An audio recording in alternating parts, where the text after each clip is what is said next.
இந்த படம் ஷூட்டிங்னாவே என் உதவியாளர்கள்லாம் அலறுவாங்க. ஏன்னா மனித நடமாட்டமே இல்லாத இடத்துக்கு தான் ஷூட்டிங் கூட்டு போகிறது. அதுலேயும் நம்ம சுகுமாரன் இருக்கார், ஒரு கால் தடம்படாத இடமா இருக்கும். அங்கே மிருகங்களும் ஏறி போக முடியாத ஒரு சூழ்நிலையாக தான் இருக்கும். ஒரு புதர் காடாக இருக்கும். அந்த காட்டுக்குள்ளே கொண்டு போய் அவர் கேமரா வச்சுக்கிட்டு ரிவர்ஸில் ஓடுவார். நம்ம ஃபார்வேர்ட்லேயும் நடக்க முடியாது அந்த இடத்துல. கொடி கஜதுன்னு புதர்லாம் இருக்கும். அதுக்குள்ளே ரிவர்ஸில் கேமரா தூக்கிட்டு மேலே ஏறி ஓடிக்கிட்டு இருப்பார். நம்ம அவரை ஃபாலோ பண்ணி போகிறது பெரிய கஷ்டமாக இருக்கும். அந்த மாதிரி ஒவ்வொரு நாளும் சவால். ஒரு நாள் இந்த கூக்கால் பக்கத்தில் ஒரு அங்கேருந்து ஒரு 4 கிலோமீட்டர் கீழே இறங்கி ஒரு பள்ளத்துக்குள்ளே ஷூட்டு. ரூம்லாம் கிடையாது. இங்கே வழக்கம் போல் கேரவன் ரூம் அதுக்கெல்லாம் இடம் கிடையாது. அவங்கவுங்க டென்ட்டு அவங்களே தூக்கிட்டு போயிடணும். கீழே போய் டென்ட்டு போட்டு தான் தங்கணும் அந்த ஷூட்டிங் ஸ்பாட்டுக்கு. இறங்கினோடனே இங்கே தான் பக்கத்தில் அப்படி இறங்கி போயிடலான்ட்டு அந்த உள்ளூர்காரர் ஒருத்தர் அவர் வேகமாக இறங்கி போயிட்டு இருந்தார். அவர் இறங்கும்போது ஒரு கல் ஒன்று உருண்டு அப்படியே போச்சு. அந்த கல்லை ஃபாலோ பண்ணி பார்த்தேன். அது கீழே அந்த மலையை தாண்டி கீழே தான் போய் லேண்ட் ஆச்சு. எங்கேயுமே லேண்டிங்கே இடம் கிடையாது. அப்படி தலைகீழே இறங்கி போனோம். அதில் அது ஒரு பாதை போட்டிருக்காங்க, வேறு ஒரு இடத்துக்காரங்க. அந்த மாதிரி ஒவ்வொரு நாளுமே இந்த கடைசி ஷெட்யூலில் எனக்கு டேட் இல்லைன்னொடனே என் உதவியாளர்கள்லாம் குஷி ஆகிட்டாங்க. அப்போ அந்த படம் போகலையா அப்படின்னு. அதில் ஒரு 2 நாள் நடிக்க முடியாமல் போச்சு. அந்தளவுக்கு ரொம்ப சவால். இடையில நடிச்சிருந்த அந்த சின்ன நடிக்கிற எனக்கே இவ்வளோ சவாலாக இருந்துச்சுன்னா ஒவ்வொரு நாளும் அந்த படத்தை எப்படி எடுத்திருப்பாங்கன்னு பாருங்கள். பயங்கரமான ஒரு விஷுவல் எக்ஸ்பீரியன்ஸாக இருக்கும் அந்த படம். நான் கொஞ்சம் எனக்கு காமிச்சார் டைரக்டர் சார். பார்த்தேன், ஐயோ சுகுமாரன் ஏற்கனவே அவர் காட்டுக்குள்ளே பிறந்து வளர்ந்த மாதிரி தான் படம் எடுத்திருப்பார். இதில் இந்த காட்டை வேற ஒரு பர்ஸ்பெக்டிவில் காமிச்சிருக்காரு. அது எல்லா லொக்கேஷனுமே மேகத்துக்கு மேலே தான் இருக்குது. ஒரு மேகம் இருக்குல்ல, அந்த மேகங்களுக்கு மேலே இருக்கிற உயரத்தில் தான் இருக்கிற மாதிரி லொக்கேஷன். ஒரு ஹெவனில் வச்சு ஷூட் பண்ண மாதிரி பண்ணியிருக்காரு. அதை தாண்டி இந்த கதை ரொம்ப முக்கியமான கதை. ஒரு அடிப்படை கல்வியை பற்றி பேசுகிற ஒரு படமாக இருக்கும். அது ரொம்ப முக்கியமான படமாக இருக்கும். ரொம்ப பேசப்படும் இந்த படம் நம்பி எனக்கு. அப்புறம் அருள்நிதி சார் ஒரு படத்துக்குள்ளே சாதாரணமாக வரமாட்டார்ல, அவரோட கதை தேர்வு நமக்கு தெரியும். அந்த மாதிரி அவ்வளோ முக்கியமான இது ஒரு படமாக இருக்கும். ஆரவ் சார், ரம்யா, எல்லாருக்குமே பாப்பா நடித்தாங்க, எல்லாருக்குமே கூட நடித்த எல்லாருக்குமே ரொம்ப நன்றி. ரொம்ப நல்ல எக்ஸ்பீரியன்ஸ் கொடுத்தது இந்த படம். இந்த படம் பெரிய அளவில் வெற்றி வரும் நம்பிக்கை இருக்குது. நன்றி, வணக்கம். எல்லாருக்கும் வணக்கம். தேங்க்ஸ் இந்த படத்துக்கு ஆப்பர்ச்சுனிட்டி கொடுத்த டைரக்டருக்கும் ப்ரொடியூசருக்கும். அருள்நிதி சார் இந்த படத்தை பண்ணி கொடுத்ததுக்கு ரொம்ப நன்றி சார். ஆரோ, ரம்யா, காளிவேங்கர் எல்லாத்துக்கும் நன்றி. தேங்க்யூ. நன்றி. அனைவருக்கும் வணக்கம்.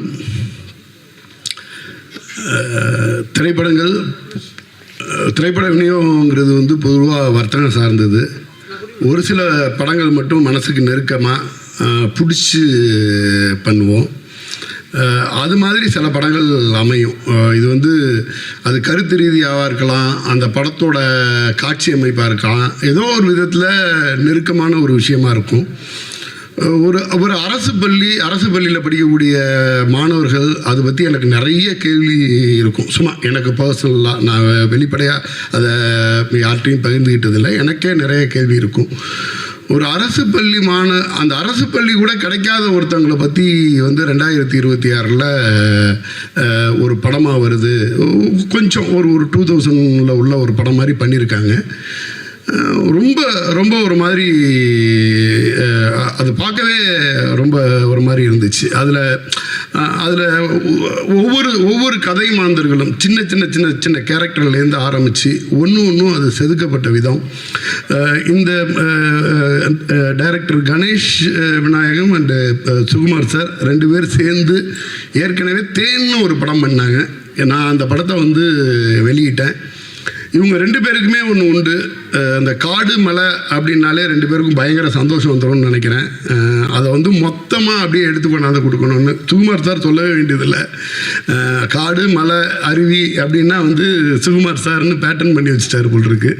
அதோட மொத்த அழகியலையும் உள்ளே எடுத்துகிட்டு வந்ததுக்கு பிறகு அதுக்குள்ளே இருக்கக்கூடிய சின்ன கேரக்டர்ஸ், அந்த சின்ன குழந்தை அது நடித்ததாக இருக்கட்டும், அதுக்கு பிறகு அவங்க ஆரவ் அண்ட் ரம்யா பாண்டியன் பேர் அவங்க பண்ணியிருக்கதாக இருக்கட்டும், என்னென்னா நடிப்புலேயே ஒரு பெரிய மெச்சூரிட்டி இருக்கும். ஃப்ரேம் பை ஃப்ரேம் ஒரு அழகியல் இருக்கும்.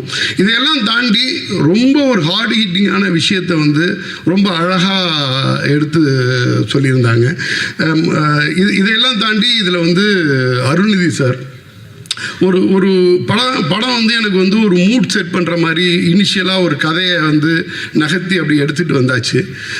அருள்நிதி சார் ஒரு ஸ்டேஜுக்கு பிறகு உள்ளே வர்றாரு. வந்ததுக்கு பிறகு அந்த படம் வந்து ஒரு ஒரு ஆர்ட் ஃபார்மில் இருக்க படம் ஒரு கமர்ஷியல் படம் மாதிரி வந்து ஒரு பரபரன்னு போக ஆரம்பிச்சிச்சு. மிகப்பெரிய பர்ஃபெக்ஷனிஸ்ட்டு சாரோட படம் என்ன சார் ரியாக்ஷன் மிகப்பெரிய பர்ஃபெக்ஷனிஸ்ட்டு. டிமாண்டி காலனி இதெல்லாம் வந்து சாரோட படத்தை எடுத்து மொத்தமாக நான் வாங்கி வெளியிட்ட படம். அது ஒரு சின்ன விஷயத்துலையும் அவ்வளோ பர்ஃபெக்ஷன் பார்ப்பாங்க.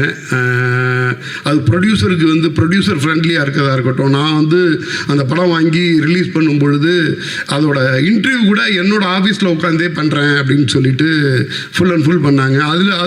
அதில் உள்ள செலவை கம்மி பண்ணி வேறு ஏதோ ஒரு ப்ரொமோஷனுக்கு நீங்கள் யூஸ் பண்ணலாம் அப்படின்ற மாதிரி சொல்லிட்டு சின்ன விஷயமும் ப்ரொடியூசருக்கு ரொம்ப கோஆப்ரேட்டாக அந்த ஒரு டீம்னா அந்த டீமுக்கு வந்து எவ்வளோ சப்போர்ட்டிவாக இருக்க முடியும், தன்னோட பங்களிப்பு வந்து என்ன மாதிரி இருக்குன்னு பார்த்து பண்ணக்கூடிய ஒரு ஹீரோ. இந்த படம் எனக்கு வந்து ரொம்ப ஒரு பெருமையான படமாக நான் நினச்சி வெளியிடுறேன். ஏன்னா இன்றைக்கி வந்து விளிம்பில்லை மக்களோட விஷயத்தை வந்து பேசுகிறதுக்கான படங்கள், அதை மிகச்சரியாக சொல்கிறதுக்கான அந்த அரசியல் புரிதலோட படம் பண்ணக்கூடிய இயக்குநர்கள் அதுங்கிறதே வந்து நமக்கு ஒரு வரப்பிரசாதம் அப்படின்னு நினைக்கிறேன். சமீபத்தில் கூட பார்த்தேன், அரசு பள்ளியில் வந்து முன்னாள் மாணவர் நல சங்கத்துக்காக காளி வெங்கட் சார் வந்து ஒரு தொடர்ச்சியாக ரீல்ஸ் வந்து வைரல் ஆகிட்டே இருந்துச்சு. ரொம்ப அழகான விஷயம். என்னென்னா இன்றைக்கி வந்து ஜென்சி கிட்ஸோ இல்லை அதுக்கு அடுத்து சோசியல் மீடியா லெவலில் உள்ள கிட்ஸுங்க வந்து அவங்களோட அடுத்தடுத்த ஃப்ரெண்ட்ஸுங்களோட கனெக்டடாக இருக்காங்க. அவங்களோட படித்தவங்க ஸ்கூல்லேருந்து காலேஜ்மேட்லேருந்து எல்லாமே கனெக்டடாக இருக்காங்க. நிறைய அரசு பள்ளி மாணவர்கள் வந்து அந்த கனெக்ட் கூட கிடைக்காம எங்கெங்கேயோ போயிடுறாங்க. அது வந்து என்னென்னா நான் கூட நினைப்பேன், ஒரு அரசாங்கமே அதை எடுத்து முன்னாள் மாணவர் நல சங்கத்தை வந்து பண்ணால் என்ன அப்படின்னு எல்லாம் கூட யோசிச்சிருக்கேன். இந்த படத்தில் சம்மந்தப்பட்ட காளி வெங்கட் சார் வந்து அவரோட பள்ளிக்கு ரொம்ப அழகாக அதை பண்ணுறாரு. வாழ்த்துக்கள் காளி வெங்கட் சார். இந்த படம் பெரிய வெற்றி அடையணும். அதே மாதிரி வந்து 90 பிக்சர்ஸ் எஸ்ஜி சரவணன் சார் அவங்க மிஸ்ஸஸ் ஒரு மிகப்பெரிய நம்பிக்கையோட ஜிவி பிரகாஷ் சார் மியூசிக். இந்த படத்தோட பட்ஜெட் பற்றி எல்லாம் கவலைப்படாமல் இந்த படத்துக்கு எந்த அளவுக்கு வேணாலும் நான் சப்போர்ட்டிவாக இருப்பேன், நான் வந்து அந்த படத்தை வந்து எடுத்து ப்ரொமோட் பண்ணி ஸ்டேஜ் பண்ணுவேன் அப்படின்ற மாதிரி ஒரு ப்ரொடியூசர் முதல்ல வந்திருக்காங்க. அதுவும் வந்து ஒரு நல்ல நோக்கத்தோடு உள்ள ஒரு படத்தை எடுத்து இது மாதிரி வெளியிடும் பொழுது இந்த படங்கள்லாம் அவங்களுக்கு வந்து நல்லபடியாக சப்போர்ட் பண்ணுச்சுன்னா இன்னும் நிறைய நல்ல படங்கள் வர்றதுக்கு ஒரு வாய்ப்பாக இருக்கும். அதே மாதிரி இன்றைக்கி காலையில் எனக்கு வந்து கமல் சார் கால் பண்ணார். கமல் சார் இது வரைக்கும் எனக்கு கால் பண்ணதில்லையே அப்படின்ட்டு திடீர்னு பார்த்தேன். அப்புறம் தான் அது தெரிஞ்சிச்சு நிக்கில் சார்னு. அந்த ஃபோட்டோ அப்படி தான் இருந்துச்சு. நான் ஒரு தப்பு பண்ணியிருக்க பார்த்தேன். எனக்கு ஒரு வாய்ப்பு அளித்த நிக்கில் சாருக்கு இந்த இடத்துல நன்றி சொல்லிட்டு விடைபெறுறேன். நன்றி. எல்லாருக்கும் வணக்கம். நான் கிருத்திகா பாலசுப்ரமணியன். இந்த சினிமா இண்டஸ்ட்ரியில் எனக்கு அவ்வளோ பெருசாக பேக்ரவுண்ட் கிடையாது. நான் ஒரு பட்டிங் ஆர்டிஸ்ட் அப்படின்னு சொல்லலாம். ஸோ அப்படி இருக்கும்போது இந்த படம் அருள்வான் எனக்கு கிடைச்ச ஒரு பெரிய வரம். இந்த மாதிரிலாம் நான் படம் பண்ணுவேன்னா, இவ்வளோ பெரிய ஆர்டிஸ்ட் கூட நான் நடிப்பேனான்னு எனக்கு ஒரு கனவாக இருந்துச்சு. ஸோ அந்த கனவை நிறைவேற்றி வச்ச கணேஷ் விநாயகன் சாருக்கு என்னோட நன்றி. Thank you so much for this opportunity sir. And first of all இந்த கதையை எடுத்து மக்கள்கிட்ட கொண்டு போய் சேர்க்கணும்னு நினச்ச அந்த டிசிஷனுக்கே ரொம்ப ரொம்ப நன்றி சார். அண்ட் இந்த படத்தோட ப்ரொடியூசர் எஸ்ஜி சரவணன் சார், அவர் முழுக்க இந்த படத்தில் அவரோட நம்பிக்கையும் அவரோட டைமையும் இதில் வந்து இன்வெஸ்ட் பண்ணியிருக்காரு. அது அவருக்கும் வந்து ஒரு பெரிய நன்றி. And Sukumar sir, director of cinematography, எங்கள் எல்லாருமே அவ்வளோ அழகாக கேப்சர் பண்ணி ஸ்க்ரீனில் கொண்டு வந்திருக்கீங்க சார். அண்ட் ஒரு லொக்கேஷனுமே வந்து பார்க்க அவ்வளோ பிரெத் டேக்கிங்காக இருக்குது. ஒன்றா பார்த்து வந்து அவர் லொக்கேஷன் ஃபிக்ஸ் பண்ணி ஷூட் பண்ணார். Thank you so much for that sir. And இந்த படத்தோட music director GV Prakash sir, thank you so much for all the beautiful songs. இந்த அல்லிப்பூ பாட்டு மட்டும் நான் ரிலீஸ் ஆனதில் ஒரு நல்ல 100 தடவை நான் இந்த பாட்டை கேட்டிருப்பேன். அவ்வளோ இனிமையாக இருக்குது. அண்ட் யுகபாரதி சாரோட லிரிக்ஸுமே அவ்வளோ அழகாக இருக்குது. அவர் இங்கே இல்லை, but still thank you so much sir. And இந்த படத்தோட stars Arulnithi sir, RF sir, Ramya Pandian ma'am, John Vijay sir, Kaali Venkat sir and VTV Ganesh sir. இவங்க கூட நடித்தது எனக்கு வந்து ஒரு பெரிய எக்ஸ்பீரியன்ஸ் அண்ட் ஒரு புது லேர்னிங் அப்படின்னு சொல்லலாம். And Lawrence Kishore sir, thank you so much. And கடைசியாக உங்கள் எல்லாருக்குமே as a press and media. இந்த அருள்வான் படம் பூஜை போட்டதுலேருந்து இப்போ ரிலீஸ் வரைக்குமே வந்து நிற்குது. ஸோ இதுக்காக அட்லீஸ்ட் இந்த படத்துக்காக ஒரு 100 பேர் வந்து ராத்திரி பகலுமாக உழைச்சிருப்பாங்க. இந்த படம் நல்லா வரணும். நிறைய எஃபர்ட்ஸ், நிறைய ஹார்ட் ஒர்க், நிறைய சேலஞ்சஸை க்ராஸ் பண்ணி தான் நாங்கள் இவ்வளோ தூரம் வந்திருக்கோம். ஸோ இந்த படத்தை நல்லபடியாக நீங்கள் கொண்டு போய் சேருங்கிற நம்பிக்கையோடு நான் விடைபெறுறேன். நன்றி, வணக்கம். ஹாய், எல்லாருக்கும் வணக்கம். அருள்வான் படம் அண்ட் ஃபஸ்ட்டு இந்த படத்து கதை கேட்கும்போது அந்த டைமில் கிராமத்து படம் கொஞ்ச நாள் வேணாமே அப்படின்னு யோசிச்சுட்டே போய் தான் கதை கேட்டேன் சாருக்காக. ஆனால் கணேஷ் சார் சொன்னதுக்கப்புறம் பண்ணணும்னு ஆசை வந்துருச்சு. அண்ட் மெயினாக அதோட அந்த என்ன சொல்கிற படத்தோட கருன்னு சொல்கிற மாதிரி படிக்கிறதுல ஸ்கூலில் இந்த ஃபெசிலிட்டியில் அந்த ஃபெசிலிட்டி இல்லைன்னு நினைக்கலாம். பட் படிக்கிறதுக்கான ஃபெசிலிட்டியே இல்லை அப்படின்னு நம்ம ஊர்லேயே ஒரு இடம் இருக்குது, மக்கள் இருக்காங்க, இந்த மாதிரியும் வாழ்கிறாங்க அப்படின்னு நினைக்கும் போது இதில் கண்டிப்பாக நம்ம இருக்கணும் அந்த படத்தில் அப்படின்னு ஒரு ரெஸ்பான்சிபிளாகவும் ஃபீல் ஆச்சு. அண்ட் ப்ரொடியூசர் சார் இப்படி ஒரு படத்து மேலே நம்பிக்கை வச்சு அண்ட் பண்ணதுக்கு தேங்க்யூ. லொக்கேஷன்னா மேப்லேயே இல்லாத லொக்கேஷன், நெட்வொர்க்கே கிடைக்காத ஒரு லொக்கேஷன், தங்குறதுக்கு தூங்குறதுக்கு இல்லாத ஒரு லொக்கேஷன்னா இந்த படத்தில் தான் நாங்கள் பண்ணோம். ஆனால் அப்படி ஒரு லொக்கேஷனில் அவ்வளோ ஒரு லைஃப் இருக்குது. அங்கே இன்னுமே மக்கள் அழகாக வாழ்கிறாங்க. அங்கே போகிறதுக்கு இருக்கிறதுக்கு கஷ்டமாக இருக்கே தவிர அங்கே இருந்தே ஷூட்டிங் பண்ணும்போது அது பழகி அவங்களோட வாழும்போது அது ஒரு சுவாரஸ்யமாக இருக்குது. அண்ட் சுகுமார் சாரோட நாங்கள் ஏற்கனவே படம் பண்ணியிருக்கேன் ராரா. கிராமத்தை வந்து காட்டுவாங்க, அழகாக காட்டுவாங்க. பட் கிராமத்தை பிரம்மாண்டமாக காட்டுறது வந்து சுகுமார் சார். இந்த ட்ரெய்லர்லேயே பார்த்துருப்பீங்க, ஒவ்வொரு விஷுவலும் அப்படியே கண்ணை பறிக்கிற மாதிரி இருந்தது. ஸோ என்னையும் வந்து கிராமத்தை அழகாக காமிச்சதுக்கு thank you Sukumar sir. And Arulnithi sir, அவர் வந்து நம்பிக்கை நாயகன் நினைக்கிறேன். ஏன்னா படத்தில் வந்து அருள்நிதி சார் இருக்காரான்னு சொன்னோடனே எல்லாரும் சொல்கிறது, ஓ சார் இருக்காரா, அப்போ படம் நல்லாயிருக்கும், அப்போ படம் வித்தியாசமாக இருக்கும், அப்போ படத்தில் ஏதோ இருக்குது. ஸோ இந்த தாட் தான் ஃபர்ஸ்ட் வருது என்னோடய ஃப்ரெண்ட்ஸ் அண்ட் ஃபேமிலி. ஸோ அப்படி ஒரு நேம் இருக்குது அவருக்கு, அவர் சூஸ் பண்ணியிருக்காருன்னா அந்த படத்தில் ஏதோ ஒன்று இருக்குன்ற நம்பிக்கை. ஸோ கண்டிப்பாக இந்த படத்தில் இருக்குது, அதனால தான் அவரும் நம்பியிருக்காரு. And Sakthi sir, thank you so much. நீங்கள் இந்த படத்தை ரிலீஸ் பண்ணும்போது அதுக்கு அடுத்த கட்டத்துக்கு போன ஒரு நம்பிக்கை ஆல்ரெடி எங்களுக்கு வந்துருச்சு. Thank you.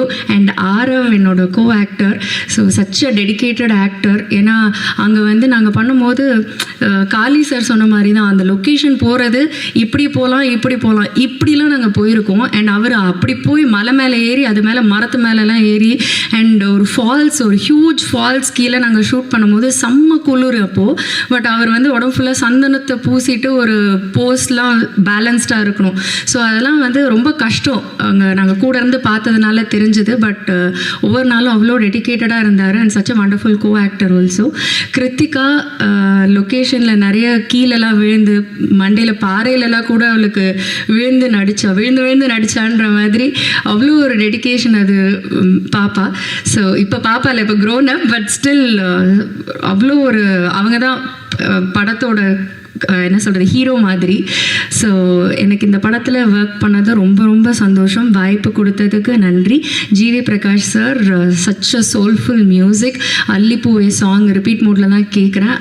I think he knows the way to people's heart. அவர் பாடினா அது டைரெக்டாக வந்து ஹார்ட்டில் ஹிட் ஆகிடும். So thank you G V sir.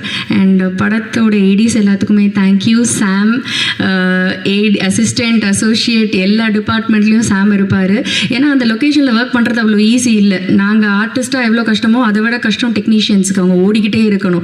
So பாதி பேர் கொஞ்சம் பேர் லொக்கேஷனில் இருக்க முடியாமலே போயிட்டாங்க. அப்படி இருக்கும்போது கடைசி வரைக்கும் சாம்லாம் இருக்கார். So thank you Sam. அண்ட் எல்லாருக்குமே ரொம்ப ரொம்ப ரொம்ப நன்றி. யாரையாவது விட்டுட்டேன்னா தெரில. Thank you so much. Thanks for the opportunity. Thank you. 90 pictures production private limited Arulvaan திரைப்படத்திற்கு இந்த விழாவிற்கு வருகை தந்த பத்திரிகை நண்பர்கள், வானொலி நண்பர்கள், இணையதள நண்பர்கள், தொலைக்காட்சி நண்பர்கள் மற்றும் மேடையில் அமர்ந்திருக்கும் என்னோட படக்குழுவினருக்கும் எனது நண்பர்களுக்கும் என்னோட மனமார்ந்த நன்றியையும் வாழ்த்துக்களையும் தெரிவிச்சுக்கிறேன்.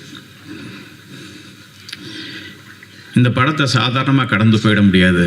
இதில் நிறைய வலிகளும் இருக்குது, துன்பங்களும் இருக்குது. தகராறு, வீர சிவாஜி, ஹைப்பர் கன்னடத்தில் பண்ணேன். அதுக்கப்புறம் தேன், இதுக்கப்புறம் அருள்வான். இந்த அருள்வானுக்கு முன்னாடி 4 படங்கள்லையுமே நான் ஒரு ப்ரொடியூசர்ஸு கால் பண்ணி சான்ஸு கேட்டு படம் பண்ண படம். இந்த படம் தான் எனக்கு ஒரு ப்ரொடியூசர் கால் பண்ணி படம் பண்ண சொன்ன படம். அதனால் நான் அந்த ப்ரொடியூசரை நான் ரொம்ப ப்ரௌடாக வந்துட்டு ஃபீல் பண்ணுவேன். சரவணன் சாரை பற்றி சொல்லணும். அவர் ஒரு பிஸ்னஸ்மேன். அவர் அவுட் ஆஃப் ஸ்டேஷன், இன்றைக்கி வர முடியல. அவர் சினிமா ரொம்ப ஃபேஷன் அவருக்கு. அதாவது ஒரு சின்னதாக ஆரம்பிக்கப்பட்ட ஒரு படம் தான் இது. இது வந்து காளி வெங்கடன் லீடாக வச்சு ஒரு சின்னதாக ஒரு ப்ராஜெக்ட் பண்ணுவோம் சார் அப்படின்னு ஆரம்பித்தோம். ஆரம்பிக்கும் போது ப்ரொடியூசர் தான் இந்த படத்தை கொஞ்சம் பெருசாக ஆக்குனார். இல்லை கணேஷ், இது கொஞ்சம் பெட்டராக கொண்டு வாங்க, பெரிய டெக்னீஷியனாக கொண்டு வாங்க, ஜிவி பிரகாஷை உள்ளே கொண்டு வாங்க அப்படின்னு இந்த படத்தை பெருசாக கொண்டுட்டு போனார். அவர் வந்து சினிமாவில் வந்து 90 பிக்சர்ஸ்ன்னு வச்சுருக்கிறாரு சார். அந்த 90 ஃபிலிம்ஸுக்கு மேலே படம் பண்ணணும்னு என்னோடய ஆசை. கண்டிப்பாக அவர் பண்ணுவார். ஏன்னா அவர் வேறு பிஸ்னஸாக இருந்தாலும் சினிமாவை பற்றி நிறைய யோசிச்சுக்கிட்டே தான் இருக்கிறார் அவர் எப்போதுமே. நிறைய புதிய இயக்குநர்களுக்கு வாய்ப்பு கொடுங்க சார், இந்த கம்பெனி பெருசாக வளரும். இந்த படத்தை எனக்கு வாய்ப்பளித்ததுக்கு முதல்ல உங்களுக்கு நன்றியை தெரிவிச்சுக்கிறேன். அடுத்தது என்னோடய படம் எடிட்டர் கிஷோரை பற்றி சொல்லணும். அவர் என்னோடய 2வது படம். முதல் படம் அவருக்கு ஸ்டேட் அவார்டு வந்துட்டு அந்த தேன் படம் வாங்கி கொடுத்தேன். கண்டிப்பாக இந்த படத்துக்கும் அவருக்கு வந்துட்டு விருது இருக்குது. ஏன்னா சின்ன சின்ன முரண்பாடு இருந்துச்சு அவருக்கும் எனக்கும். இது இல்லை, இப்படி வேணும், இப்படி வேணான்னு. இது ஒரு ஆர்ட் ஃபார்மாகவும் இல்லாமல் கமர்ஷியலாகவும் இல்லாமல் இருக்கும். அதை ஒரு சரியாக முழுமையாக எனக்கு இந்த படத்தை பண்ணி கொடுத்தாரு. தேங்க்யூ கிஷோர். பெரிய செட் ஒர்க் இல்லாட்டாலும் சின்ன சின்ன ஒர்க்காக இருந்துச்சு. அது ரொம்ப லைவாக ஆர்ட் டைரக்டர் இளையராஜா வந்துட்டு பிரமாதமாக பண்ணி கொடுத்தாரு. அவருக்கு என்னோட நன்றியை தெரிவிச்சுக்கிறேன். படத்தில் வந்துட்டு Leelavathi madam actually dance choreography பண்ணாங்க. அதுக்கப்புறம் ஆக்ஷன் ஒருன்னு வந்துட்டு ஃபைட் மாஸ்டர், காஸ்டியூமர் கணேஷ், இவங்க எல்லாருமே வந்துட்டு இந்த படத்துக்கு நிறைய ஒத்துழைப்பு கொடுத்தாங்க. முக்கியமாக சொல்லணும்னா என்னோட இரு கரங்களாக என்னோட உதவி இயக்குநர்கள் இருந்தாங்க. விஜய் வினோர், சாம் ஜோசப், மிதுன்ராஜ், சக்தி, முத்துக்குமார், குழந்தை வேலப்பன், கணேஷ்குமார், கிஷோர் என்னோட இரு கரங்களாக நின்று என் கஷ்டங்களை எந்த பாயிண்ட்லேயுமே வந்துட்டு என்னை விலகாமல் கடைசி வரைக்கும் கூட நின்றுக்கிட்டு இருந்தாங்க. இவங்க எல்லாருமே ஃப்யூச்சரில் மிகப்பெரிய இயக்குநர்களாக வருவாங்க.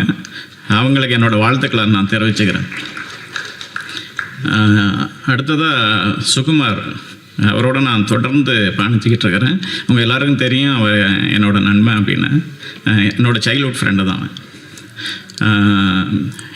இந்த படமும் அப்படி தான் வந்துட்டு பயணித்தோம். உங்களுக்கு விஷுவல் பார்க்கும்போது தெரிஞ்சிருக்கும் அவன் எந்த அளவுக்கு எஃபர்ட் வந்துட்டு எடுத்திருப்பான் அப்படின்னு. இந்த கதையை வந்துட்டு நான் அவங்ககிட்ட சொல்லும் போதே ரொம்ப இம்ப்ரெசிவாக வந்துட்டு அவன் தான் லொக்கேஷனை சூஸ் பண்ணான். இங்கெல்லாம் பண்ணிக்கலாம், இதெல்லாம் வந்துட்டு பெட்டராக இருக்கணும். இங்கே வந்துட்டு காளி அண்ணன் சொன்ன மாதிரி எந்த நடைபாதையுமே போகாத இடங்களுக்குள்ளார வந்துட்டு புகுந்து போய் இந்த படத்தை எடுத்தோம். அதனால தான் இந்த மாதிரியான ஒரு விஷுவல் வந்திருக்குது. இதில் வந்துட்டு எல்லாருமே கூட இருந்து கோஆப்ரேட் பண்ணாங்க. ஸோ அதனால தான் நாங்கள் இதை வந்துட்டு பண்ண முடிஞ்சது. இல்லைன்னா கண்டிப்பாக இந்த மாதிரியான ஒரு விஷுவலை கொண்டுட்டு வந்திருக்க முடியாது. நெக்ஸ்ட்டாக ஜிவி பிரகாஷ், அவர் நீண்ட நாள் நண்பர். நான் உதவி இயக்குனர் இருந்த காலத்துலேருந்து எனக்கு உதவி பண்ண மனிதர்.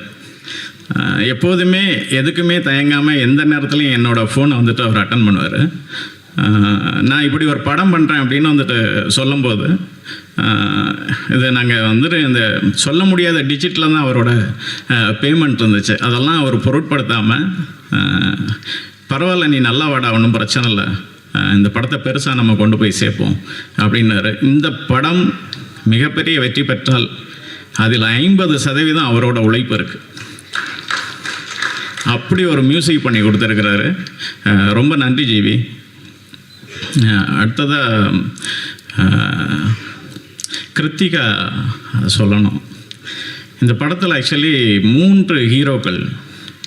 ஒன்று ஆரவ் சார், இன்னொன்று அருளிந்தி சார், அப்புறம் கிருத்திகாவை வந்துட்டு சொல்லணும்.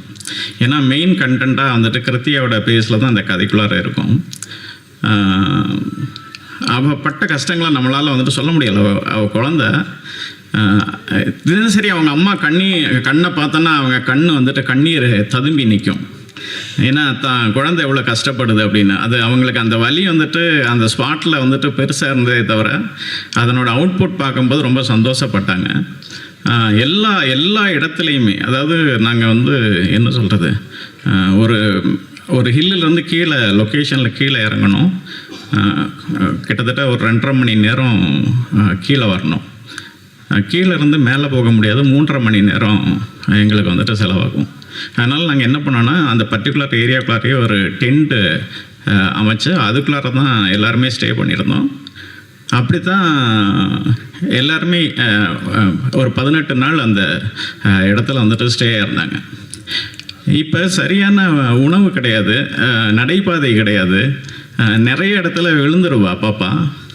அப்புறம் நைட்டு அனிமல் இருக்கும். ஸோ இவ்வளவு பிரச்சனையும் ஃபேஸ் பண்ணி அவள் ஒரே டெடிக்கேஷனாக இந்த படத்தில் வந்துட்டு ரொம்ப பெஸ்ட்டாக ஆக்ட் பண்ணியிருக்கிறாள். அதாவது என்ன சொல்கிறது, இந்த படம் வந்துட்டு எந்த கேட்டகரியில் வந்துட்டு இதுக்கு விருது கிடைக்குதோ இல்லையோ, கிருத்திகாவுக்கு இது வந்துட்டு மிகப்பெரிய விருதாக வந்துட்டு வழங்கும். கண்டிப்பாக ஒரு நேஷ்னல் அவார்டு அவளுக்கு கண்டிப்பாக இருக்குது. வாழ்த்துக்கள் கிருத்திகா. அண்டு அதுக்கப்புறம் ரம்யா சொல்லணும். ரம்யா வந்து நம்ம ஒரு கதையை சூஸ் பண்ணதுக்கப்புறம் ஒரு 4 ஹீரோன்னு இருப்பாங்க, இந்த கேரக்டருக்கு இவங்க கரெக்டாக இருப்பாங்க அப்படின்னு. அப்படி வந்து ரம்யா இருந்தாங்க. ரம்யாவுக்கு கால் பண்ணோன்னே அவங்க அங்கேருந்து வரும்போதே சொல்லிட்டாங்க, சார் நான் அந்த வில்லேஜ் படம்லாம் பண்ண மாட்டேன், சிட்டி பேஸில் ஏதாவது கதை இருந்துச்சுன்னா சொல்லுங்கள், நான் வரேன் அப்படின்னாங்க. சரி ரம்யா நீங்கள் வாங்க, சும்மா ஜென்ரலாக மீட் பண்ணுவோம் அப்படின்னு சொல்லி வர சொன்னேன் ஆஃபீஸுக்கு. அதுக்கப்புறம் வந்து கதை கேட்டாங்க. அவங்களுக்கு ரொம்ப பிடிச்சிருந்துச்சு ஸ்கிரிப்ட். பிடிச்சதுனால கொஞ்சம் நிறைய யோசிச்சுட்டு கண்டிப்பாக நான் அந்த படம் பண்ணுறேன் சார் அப்படின்ட்டு போயிட்டாங்க. ரம்யா கண்டிப்பாக நீங்கள் மாடர்னாக அடுத்தடுத்து படங்கள் வரும், நீங்கள் கவலைப்படாதீங்க. அண்டு ரம்யா பற்றி சொல்லணுன்னா ரொம்ப டெடிக்கேஷனான ஆர்டிஸ்ட்டு. நான் 7 மணிக்கு ஃபஸ்ட் ஷாட் வைப்பேன். ஏன்னா அந்த சுமார் வந்துட்டு அந்த சன் வர்றதுக்கு முன்னாடி ஷாட் எடுக்கலான்டா, அந்த மிஸ்ட் அந்த மாதிரி இருக்கும். ஆனால் இவங்க 6:50க்கெல்லாம் கரெக்டாக வருவாங்க. அதுவும் காஸ்டியூம் மேக்கப்போடு வருவாங்க. வித்தவுட் மேக்கப் தான், ஆனால் பட் லைட்டாக அவங்க மேக்கப் அப்ளை பண்ணிப்பாங்க. ஆனால் அவ்வளோ காலையில் அந்த குளிரில் அங்கே எந்த வசதிகளுமே இல்லாத ஒரு இடத்துல கூட அவ்வளோ டெடிக்கேஷனாக வந்து எங்களுக்கு வந்துட்டு கோஆப்ரேட் பண்ணாங்க. ரொம்ப தேங்க்ஸ் ரம்யா. அண்டு அண்ணன் காளி அண்ணனை வந்துட்டு பற்றி சொல்லணும். அண்ணன் நீங்கள் படத்தில் கொஞ்சமான சீன்கள் வந்தாலும் அந்த படத்தை வந்துட்டு 2-3 இடத்துல ரொம்ப தாங்கி பிடிச்சிருக்கிறீங்கண்ணே. அது ஒரு சிறந்த ஒரு படைப்பாளி, ஒரு சிறந்த ஆக்டர். கூடிய சீக்கிரம் கண்டிப்பாக அண்ணனோட நான் சேர்ந்து ஒரு படம் பண்ணுவேன். ஏன்னா எனக்கு காளியன் அண்ணன் அந்தளவு ரொம்ப பிடிக்கும். இந்த படத்தில் வந்துட்டு எதையுமே வந்துட்டு யோசிக்காமல் உனக்கு பண்ணித்தரேன்னு வந்து எங்களோட ஜாயின் பண்ண காளியன் எனக்கு என்னோட மனமார்ந்த நன்றியை தெரிவிச்சுக்கிறேன். அண்டு கோ ஆர்டிஸ்டாக ஜான் விஜய், விடிவி கணேஷ், ஹரிஷ் உத்தமன், சரவணன் எல்லாருக்குமே என்னோட மனமார்ந்த நன்றியை தெரிவிச்சுக்கிறேன். ஆரவ் சாரை பற்றி சொல்லணும். நான் ஃபஸ்ட்டு இந்த கதையை ஆரவ் சார்கிட்ட சொல்லும்போது, சார் இந்த கதையில் 2 இம்பார்ட்டண்டான கேரக்டர்ஸ் இருப்பாங்க, ஒன்று குழந்தை, இன்னொன்று கலெக்டர்.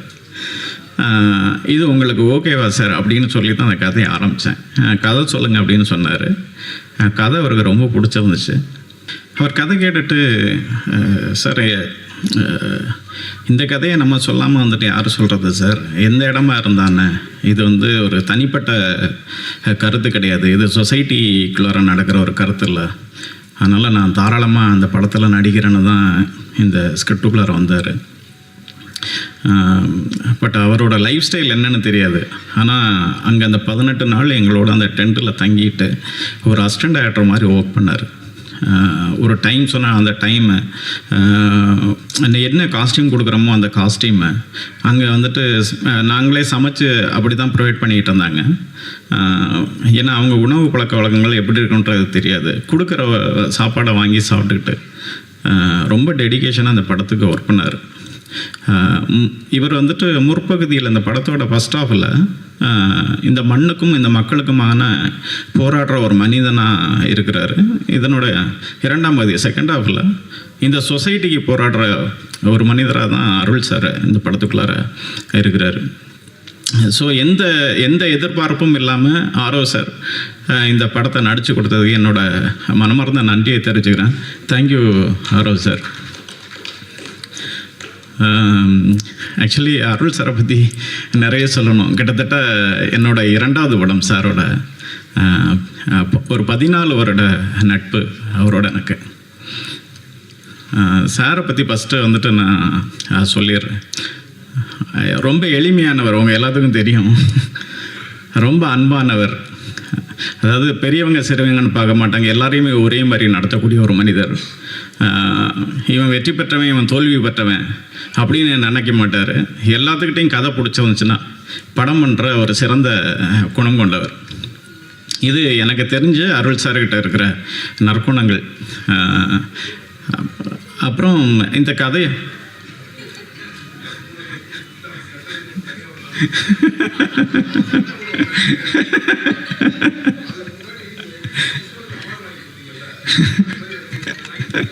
கண்டிப்பாக அந்த படத்துக்கு வரும் சார், கவலைப்படாதீங்க. ஆக்சுவலி சார்கிட்ட இந்த படத்தோட விஷுவல் நான் பண்ணிட்டு தான் வந்துட்டு காட்டினேன். இந்த சார் இப்படி ஒரு ஸ்கிரிப்ட் பண்ணியிருக்கிறேன், இது உங்களுக்கு பிடிச்சிருந்துச்சுன்னா கதை கேளுங்க சார் அப்படின்னா அவர் உடனே வந்துட்டு இந்த கதையை வந்துட்டு கேட்டார் என்கிட்ட. ஸ்கிரிப்ட் ரொம்ப நல்லா இருந்தது. நல்லா இருந்தோடனே அவர் என்ன சொன்னார்னா, இது கண்டிப்பாக நம்ம சொல்ல வேண்டிய படம் கணேஷ், இதை கண்டிப்பாக வந்துட்டு நான் நடிக்கிறேன் அப்படின்னு தான் இதை ஒத்துக்கிட்டார். அதுக்கப்புறம் ப்ரொடியூசர்கிட்ட இந்த விஷயத்தை கன்வே பண்ணோன்னா ப்ரொடியூசர் அவரும் மீட் பண்ணாங்க.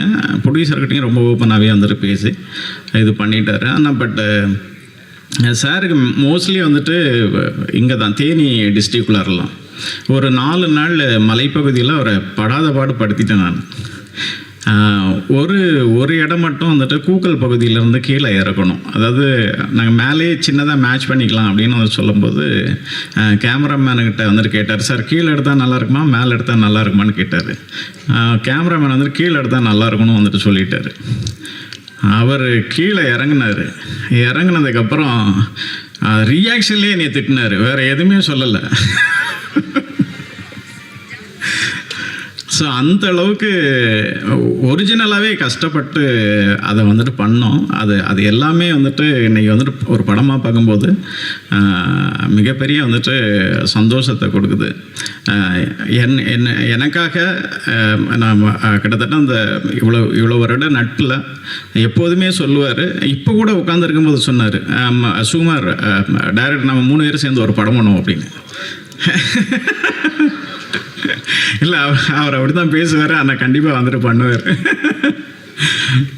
ஸோ அதனால் எப்போதுமே ஒரு நல்ல ஸ்கிரிப்ட் இருந்தால் சொல்லுங்கள் கணேஷ், நம்ம வந்துட்டு பண்ணிக்கலாம் அப்படின்னு வந்து சொல்லுவார்.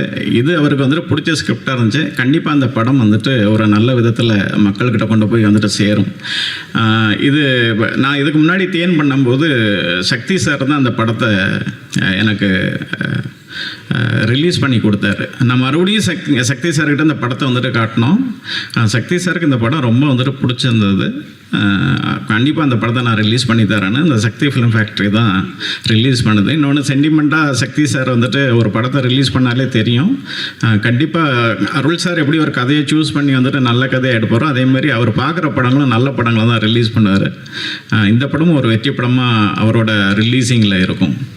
மற்றும் கோபுடீசர் சுபா மேம் சார் வர நாளில் வந்திருக்கிறாங்க. சரண், சரத், அவங்க எல்லாத்துக்குமே நன்றியும் வாழ்த்துக்களையும் தெரிவிச்சுக்கிறேன். நன்றி. ஒன்ஸ் மோர், தப்பாக நினச்சிக்காதீங்க. இந்த ப்ரோக்ராமை ஆர்கனைஸ் பண்ணி கொடுத்த அண்ணன் வந்துட்டு கலைமாமணி நிக்கில் முருகன் அவர்களுக்கு என்னோட மனமார்ந்த நன்றியை தெரிவிச்சுக்கிறேன். அடுத்ததாக இந்த படம் ஒரு நீண்ட இடைவெளிக்கு பிறகு வருகிறதுன்றதுனால நம்ம ஒரு வழக்கம் போல் ஒரு சாதாரணமாக பேசுகிறத விட மீடியாவோட கேட்கப்படும் எல்லா கேள்விகளுக்கும் படம் சார்ந்த விஷயங்கள் பற்றிய கேள்விகளுக்கு அரசியல் நீங்களாக கேள்விகளுக்கு அருள்நிதி அவர்களும் ஆரவ் அவர்களும் பதிலளிப்பார்கள் மற்றும் படக்குழுவினர் ஸோ நீங்கள் கேள்விகள் கேட்கலாம். படம் சார்ந்த விஷயங்கள், தனி மனித தாக்குதல்கள் இல்லாத விஷயங்கள், அரசியல், மதம் இதெல்லாம் இல்லாமல். நன்றி.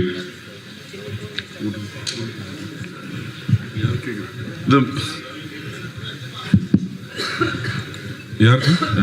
ஹலோ, நான் கேட்குறேன். இல்லை யாருக்கு அவர்கிட்ட தான் கேட்குதா? கேட்குதுங்க. எனக்கு கேட்கல. சரி, நிறைய படங்களில் நீங்கள் ஹீரோவாக நடிச்சிட்டிங்க. இப்போ வந்து நண்பர் கேட்டதுக்காக சிறப்பு தோற்றத்தில் கலெக்டராக நடிச்சிருக்கீங்க. கலெக்டரோட அதிகார எல்லைக்கு உட்பட்டு அந்த பொண்ணை நீங்கள் படிக்க வைக்கிறீங்களா, இல்லை அதை மீறி அரசு விதிகளை மீறி தனிப்பட்ட முறையில் அனுதாபத்தினால அந்த பொண்ணை படிக்க வைக்கிறீங்களா? அது மாதிரி என்னது உங்கள் கேரக்டரை பற்றி விரிவாக சொல்லுங்கள். இல்லை, அதை சொன்னால் கதை சொன்ன மாதிரி ஆகிடும்ல. நான் அந்த பொண்ணை என்ன முயற்சி எடுத்து படிக்க வைக்கிறேன்றது அதை நீங்கள் படமாக பார்க்கும்போது தெரியும். ஃபர்ஸ்ட் ஆஃப் ஆல் இதில் அவர் என்னை 5 நாள் தான் கூப்பிட்டாரு நடிக்க. அப்புறம் 5 10 ஆச்சு, 10 15 ஆச்சு. ஆனால் எல்லா நாளுக்கும் ஒரே சம்பளம் தான் கொடுத்தாரு. நான் சீரியஸாக சம்பளத்துக்காகவோ அதுக்காகவோ பண்ணலை. அவர் கதை சொல்லும் போதே நான் அவர்கிட்ட சொன்னது நான் எவ்வளோ படங்கள் நான் இதுக்கப்புறம் பண்ணாலும், ஃபுல் ஃப்ளெஜ்டாக நம்மளை வச்சே படம் பண்ணாலும், இந்த மாதிரி ஒரு கதை எனக்கு என்றைக்குமே அமையாதுன்னு தான் நான் அவர்கிட்ட சொன்னேன். வெரி ஃபஸ்ட் டைம் சொல்லும் போது நான் ரொம்ப யோசித்தேன். இவர் பெருந்தன்மையாக என்னமோ சொல்லிட்டாரு, எடுத்தோடனே கேட்டோன்னே ஒத்துக்கிட்டேன் அப்படின்னு. நான் கண்டிப்பாக ஃபஸ்ட்டு பயந்தேன், ரொம்ப பயந்தேன். இது எப்படி இதாகுமா? ஏன்னா என்னால் அவர் ஆரவுக்கும் ப்ராப்ளம் வந்துடக்கூடாது, அவருனால எனக்கும் வந்துடக்கூடாது, அந்த சுயநலமும் இருக்கும்ல. அதனால ரொம்ப யோசிச்சுட்டு 2வது தடவை கேட்கும் போது அப்புறம் தான் டிசைட் பண்ணேன், சரி இது கண்டிப்பாக இந்த மாதிரி நமக்கு அமையாது. அப்புறம் என் ஃப்ரெண்டு கண்ணன் ஒருத்தர் இருக்கார், அவரும் என்கிட்ட சொன்னார், இது மாதிரி இது கண்டிப்பாக பண்ணுங்க, நமக்கு நல்ல பேர் தான் கிடைக்கும். படம் பார்க்கும்போது எனக்கு ரொம்ப சந்தோஷமாக இருந்துச்சு. கரெக்டான ஒரு படத்தில் இருந்தோம். எனக்கு ஆக்சுவலாக சுகுமார் சார் தான் அடிக்கடி சொல்லுவார், சார் நல்ல பேர் வரும் சார், நல்ல பேர் வரும் சார்ன்னு. யார் சார், உங்களுக்கா சார்னு கேட்டேன். ஏன்னா விஷுவல் அவ்வளோ சூப்பராக இருந்துச்சு. அப்புறம் படம் பார்க்கும்போது அந்த நம்பிக்கை இருக்குது. இதில் நானோ ரம்யா பாண்டியனோ ஆரவோ ஹீரோயின் அப்படிலாம் கிடையாது. ஆக்சுவலாக அவங்க கிருத்திகா தான் இந்த படத்தில் எல்லாமே. அவங்கள சுற்றி தான் எங்கள் எல்லாரோட கதையும்.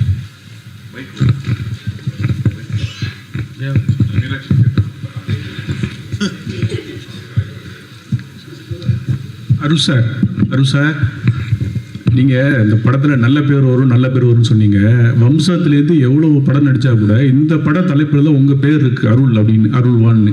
இது நீங்கள் வந்த பிறகு பேரை மாற்றினாங்களா, இல்லை முதலே வச்ச பிறகு உங்களை பேருக்கு தக்கபடி கூப்பிட்டாங்க? நான் ஒரு நாள் ஃபுல்லாக இந்த டைட்டில் வேண்டான்னு அவர்கிட்ட அவர்கிட்ட டைட்டில் மாற்றுங்க நானும் இருக்கேன், இதே டைட்டிலாக வச்சிங்கன்னா சரி வருமானு. பட் அவருக்கு பொருத்தமாக பட்டுச்சு, அதை போய் நம்ம தடுக்கக்கூடாதுல்ல. சார் அருள் இவர் ஏதாவது சொல்ல வர்றாரு, நீங்கள் வந்ததே லேட். அவர் எங்கே இருக்காரு? நான் 9 மணிக்கு வந்தேன். கார்த்திக் ஒரு நிமிஷம்.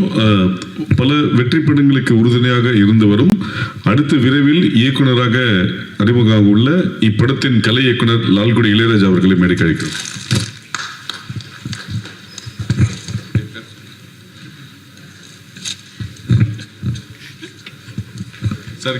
இளையராஜா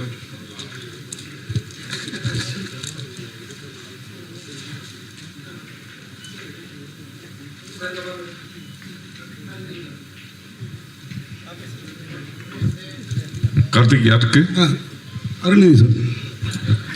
டேரக்ட் வந்த கேள்விக்கு ஒரு நிமிஷம் இளையராஜா, ஒரு நிமிஷம் வாங்க.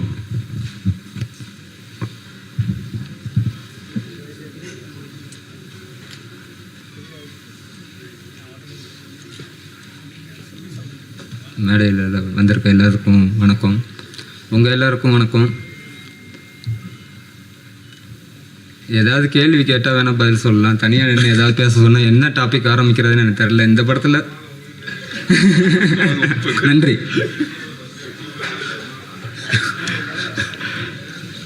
சார். அருள்நிதி சார், படத்தில் அருள்வான் நீங்களா? கதையோட டைட்டில், என் படத்தில் என் பேர் முத்துவேல். இல்லை அருள்வான் அள்ளி கொடுக்குறவன் அப்படின்னு. ஆமாம், அதுக்கு இவர் சொல்லுவார் டைட்டில் தருவிக்கு. நான் இது வான் தான் டைட்டில் வச்சோம். அதாவது வான்னா வானம் சார்ந்து மலை சார்ந்தது.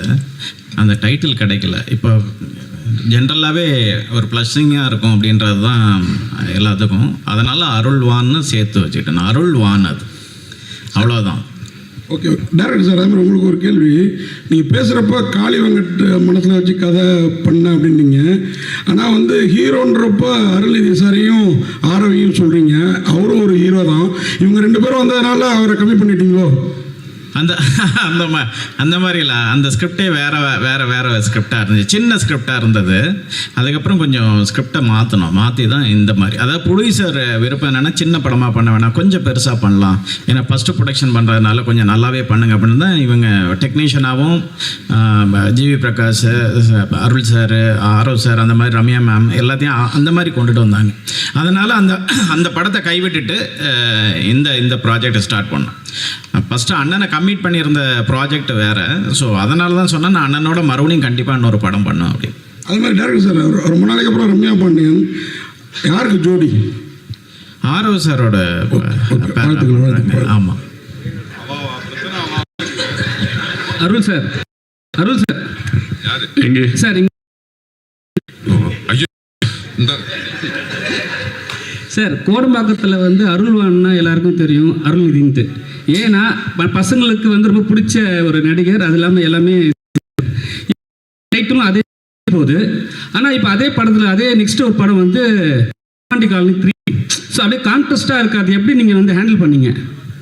எப்படி ஹேண்டில் பண்ணுறேன்னா, ஹேண்டில்னா என்னென்னா அது வந்து பேய் படம், இது வந்து ஒரு நல்லது செய்கிற ஒரு படம். ஸோ அதில் எது எப்படி நீ மாறுபட்டதுங்கன்னு? இல்லை, இது நான் தான் சொன்னேன்ல ஃபர்ஸ்டே, இவர் கதை சொல்லும் போதே ஒரு நான் எவ்வளோ படங்கள் பண்ணாலும் இதில் கிடைச்ச கதாபாத்திரம் எனக்கு திருப்பி அமையாதுன்னு தான் சொன்னேன். நான் ஃபுல் ஃப்ளெஜ்டாக பண்ணாலும் ஒரு கல்வி எவ்வளோ முக்கியம்னு இந்த படம் சொல்லியிருக்கோம். அதே மாதிரி அந்த இடத்துல வாழ்கிறவங்களோட வாழ்க்கை வந்து நம்ம படம் பார்க்கும்போது அவங்க லைஃப் ஸ்டைலே நம்ம புரிஞ்சுக்கலாம். அந்த படம் பார்க்கும்போது அவங்க எவ்வளோ கஷ்டத்தில் இருக்காங்க அப்படின்னு. ஸோ அதனால தான் இதுக்கு என்ன இதுன்னு கேள்வி கேட்டால் எப்படி பதில் சொல்கிறேன். கதாநாயகனா வந்து ஃபுல் ஃப்ளெஜ்ஜாக நடிக்கிறது சந்தோஷமான விஷயம். ஒரு டேரக்டர் வந்து ஒரு 5 நாள் ஸ்டோரி சொல்லும் போது உங்களுக்கு என்ன தோணுச்சு அந்த நேரத்தில்? அவர் 5 நாள் ஸ்டோரி சொல்லலாம், 5 நாள் வர 5 நாள் வர சொன்னார். ஓகே, உங்களுக்கு என்ன தோணுச்சு? பண்ணலாமா வேணாவா? நிறைய முடிவு எடுத்திருப்பீங்களா நைட்டு? இல்லை, இவர் கொஞ்சம் குண்டக்க மண்டக்கான ஆள் தான். ஏன்னா என்ன ஆல்ரெடி தகராறுன்னு ஒன்று வச்சு எடுத்தார். அதனால நான் எனக்கு என்னன்னா சீரியஸாகவே ஃபஸ்ட்டு ஒரு 5 நாள் தான் இருந்துச்சு. அதுக்கப்புறம் ஒரு 20 நாள் வந்திருப்பேன்னா. ஆக்சுவலாக ஃபுல் படம் இருக்கேன், அது சொல்ல மாட்டேறாரு. நானும் ஆரும், அவங்க கிருத்திகா, அப்புறம் இவங்க எல்லாரும் ஃபுல் படம் இருக்காங்க. கேள்வி next sir, hero sir, Arulnithi sir வணக்கம். இது நாங்கள் பேசவே செஞ்சுருப்பேன், நீங்கள் தான் பேசணும் சார். மாசான ஹீரோவாக பல படங்கள் பண்ணிட்டீங்க. பட் இந்த படத்தில் ஒரு முக்கியத்துவமான கேரக்டர் அப்படின்னா 5 நாளைக்கு ஒத்துக்கிட்டீங்க. அடுத்து வரக்கூடிய இந்த மாதிரி கதைகளில் முக்கியமான கேரக்டர் 2 நாள் 5 நாள் அப்படின்னா ஒத்துப்பீங்களா சார்? நான் இது வரைக்கும் எந்த படமும் மாசான ஹீரோவாகவே பண்ணல சார். வம்சம் ஒன்று போதும் சார். வம்சமில் வந்து என் படங்கள் எல்லா படங்களையும் எல்லா கதாபாத்திரக்கும் எல்லாருமே ஹீரோ மாதிரி தான் இருப்பாங்க. வம்சம்ல என்ன கிஷோர் சார் தான் ஹீரோ மாதிரி இருப்பார். அவரை வச்சு தான் படமே. இல்லை இன்னைக்கு வரைக்கும் அருள்நிதி சார்னா வம்சத்தை முக்கியமாக சொல்கிறாங்க. அந்த மாதிரி ஒரு மாசான படமும் நீங்கள் அடுத்து கொடுக்கணும். பட் இதை மாதிரி முக்கியமான கதைக்கு முக்கியமான கேரக்டர் வருது ஒரு 5 நாள் அப்படின்னாலும் நான் நடிக்கிறேன் அப்படின்ற மாதிரி நீங்கள் இருக்கீங்களா சார்? கண்டிப்பாக பண்ணுவேன். முக்கியத்துவம் வாய்ந்த கதைகளில் நான் 5 நாளுக்குனாலும் நீங்கள் அடிப்பீங்க. அதுக்கு நான் அதே பண்ணிகிட்டு இருக்க மாட்டேன். அப்புறம் 5 நாளாக எல்லா படத்துக்கும் போயிட்டு இருக்க வேண்டியதான். இல்லை சார் 5 நாள் சொல்லி திருப்பி 5 நாள் ஆக்கிடுவாங்க தலைவா.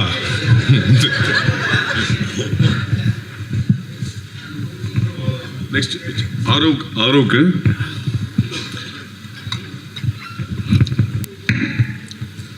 ரம்யா பாண்டியன் மேடம். இங்கே ஆக்சுவலாக உங்களுடைய கேரியரில் ரொம்ப முக்கியமான படங்கள் பார்த்தீங்கன்னா ஜோக்கர், ராமன் ஆண்டாள் ராவணாடம், இது 2மே வில்லேஜ் சப்ஜெக்ட் தான்.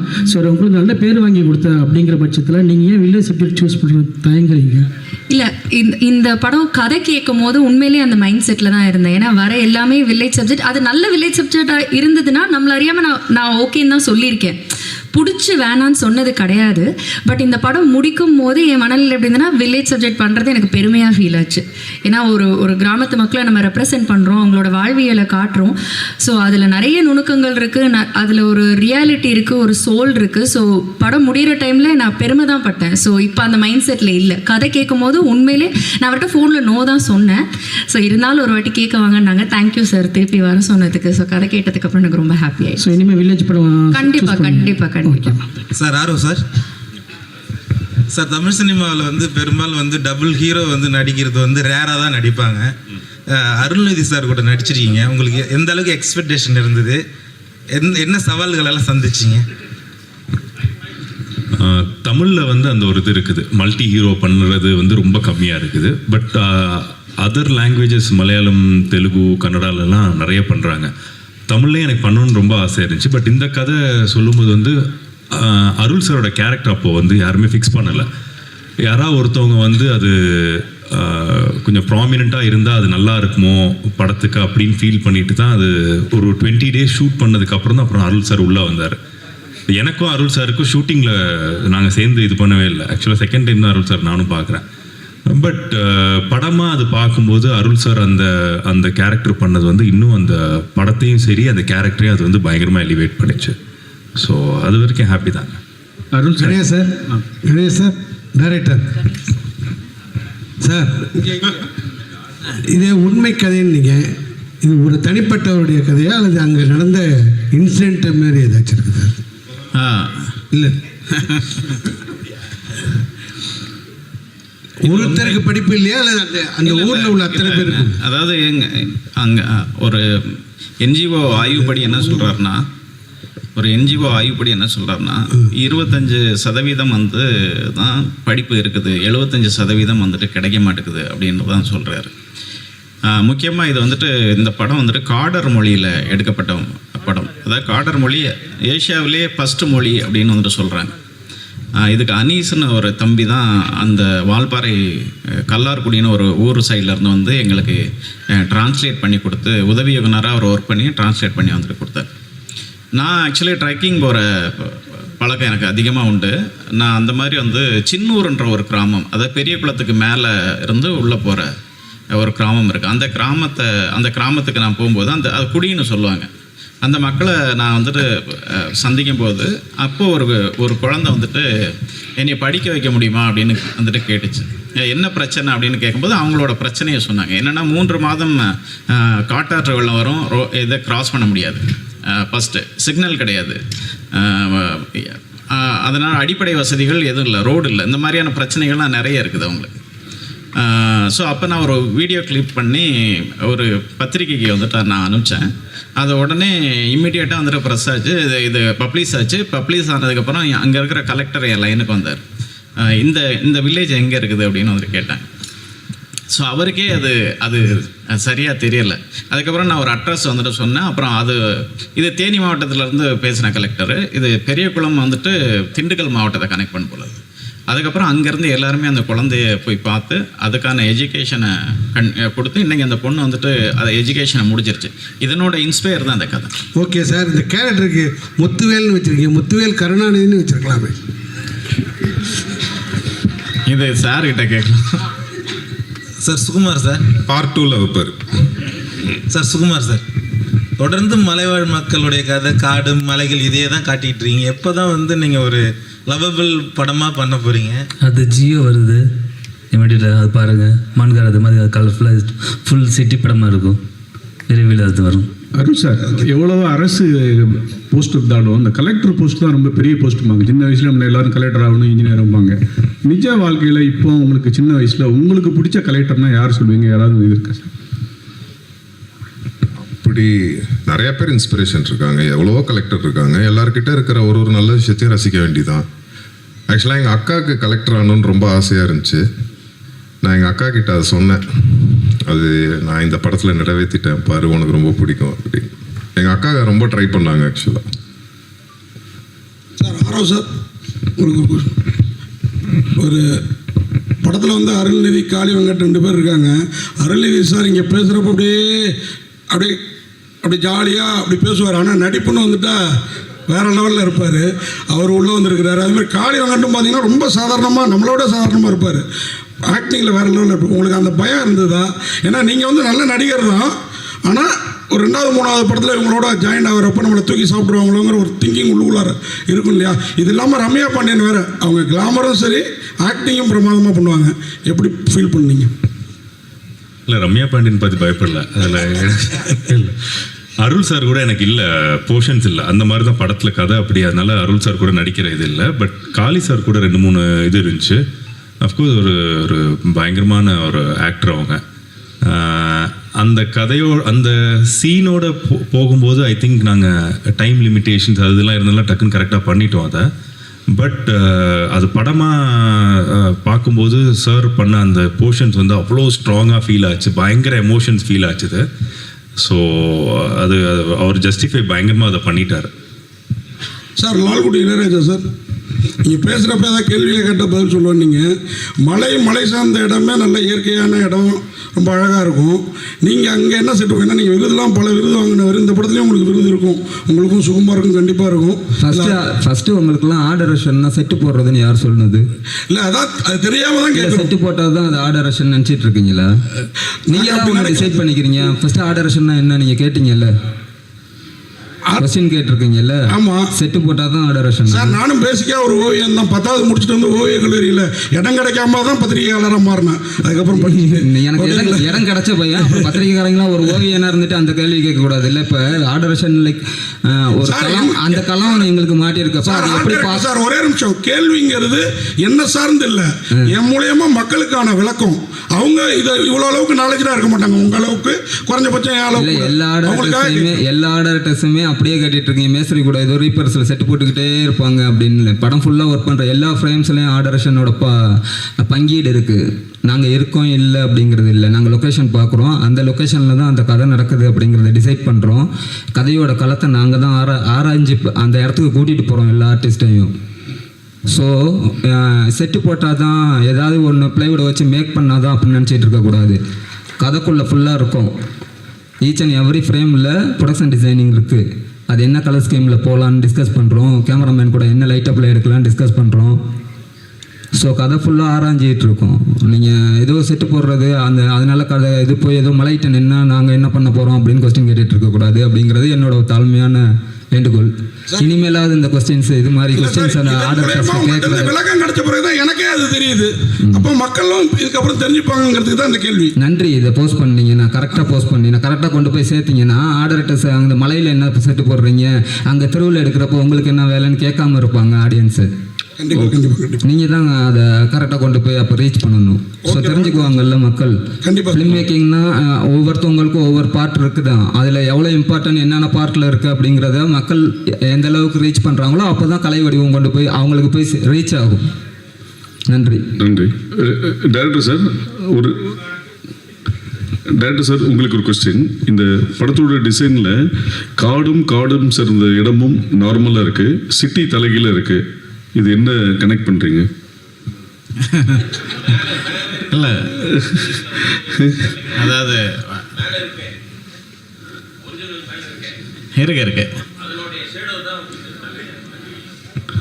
அதாவது இப்போ ஒரு கலெக்டர்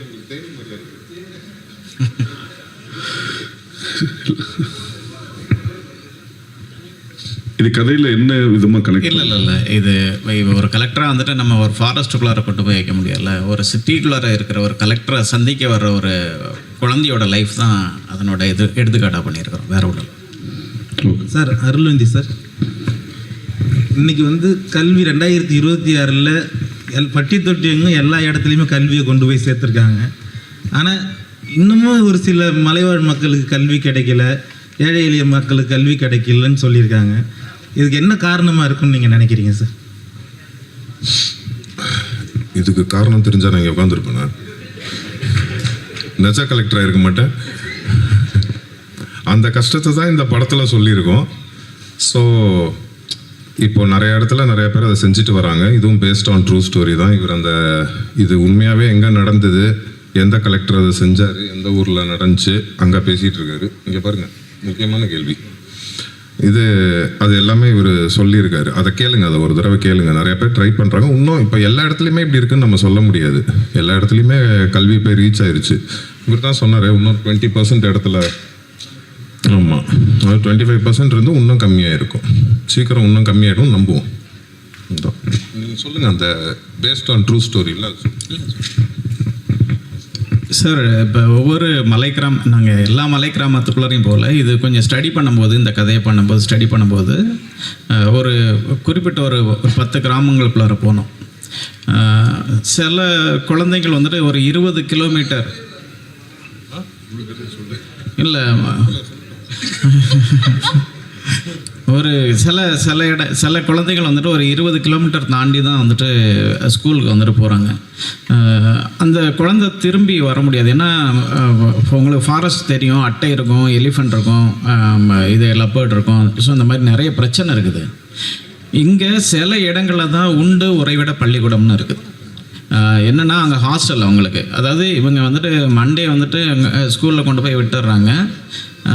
சாட்டர்டே வந்துட்டு அந்த குழந்தைங்கள ரிட்டர்ன் வந்துட்டு அந்த பேரண்ட்ஸ் போய் கூட்டிகிட்டு வராங்க. இதில் இந்த சம்பவத்தில் இந்த குடும்பங்களுக்குள்ளார, இந்த சொந்தங்களுக்குள்ளார ஏதாவது ஒன்று நடந்தால் அந்த குழந்தைங்களுக்கு எதுவுமே தெரிகிறது கிடையாது. இதனோட வலி ஒரு பெரிய வலியாகவே இருந்துக்கிட்டு இருக்குது. ஏன் 20 கிலோமீட்டர் போகணும், ஏன் இந்த இடத்துக்குள்ளார இன்னும் பள்ளிக்கூடம் வரலன்னா, அங்கே அடிப்படை வசதிகள் இல்லை. அங்கே வந்துட்டு ஒரு டீச்சர் வந்துட்டு இங்கேருந்து போகணுன்னா டிரான்ஸ்போர்ட் வேணும், வேவ் இருக்கணும். ஸோ அவங்க அனிமலை சமாளித்து போகணும். இங்கே கீழே இருந்து தரைத்தளத்துலேருந்து நீங்கள் காட்டுக்குள்ளார போகணுன்னா மினிமமாக 15 கிலோமீட்டர் மேலே போகணும். ஸோ அதுக்கு நிறைய ப்ரொசீஜர் இருக்குது. ஸோ இதெல்லாம் ஃபாலோ பண்ணி இன்னும் வந்துட்டு சரியான இடங்களில் வந்துட்டு சேரலை கல்வி. இதை கொஞ்சம் கொஞ்சமாக சேர்த்துக்கிட்டு இருக்கிறாங்க. இந்த மாதிரியான படங்கள் வந்துட்டு இப்போ மக்களை போய் ரீச் பண்ணும்போதும், அஃபிஷியல் ஆஃபீஸர்ஸ் இதை பார்க்கும்போதும் அவங்களுக்கு ஒரு வந்துட்டு நல்லது நடக்கும் அப்படின்றதுக்காக தான் இந்த மாதிரியான ஒரு ஸ்கிரிப்டை வந்துட்டு நாங்கள் பண்ணியிருக்கோம்.